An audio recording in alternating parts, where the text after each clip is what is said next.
In this demonstration, I will show you what it was like to look at the vector point display when doing eddy current testing.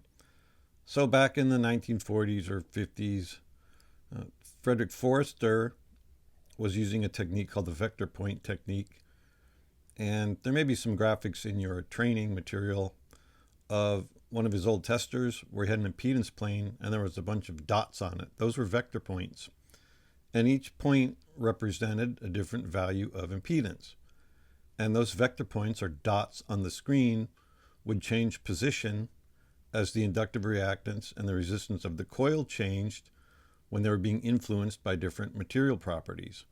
So just to show you what the vector points looked like on a vector point test, let's just touch our probe down to a piece of ferrite. That's off screen actually. But so right now I'm on, what is that, 304 stainless. I'm just going to hit erase. Do you see that dot right there? That's the termination point of our impedance trace, or the operating point for 304 stainless. And it's a vector point. That's the vector point for 304 stainless. But if I lift off, you'll see the lift-off line. Now I'm going to touch my probe onto copper nickel and hit erase. That's the termination point of the impedance trace for copper nickel. Or you could call it the vector point. But see, that vector point represents a completely different material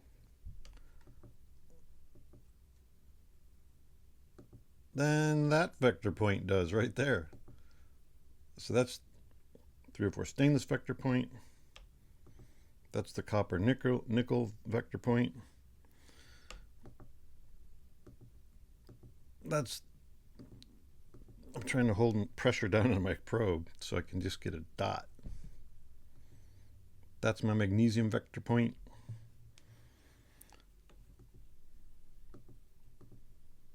That's my 7075 T6 vector point. I'm trying to get it. It's hard to hold this probe down. You know that liftoff is the most troublesome variable in eddy current testing. That's the vector point for 7075 T6 right there. And 7075 0, that's the vector point right there. All right, end of video.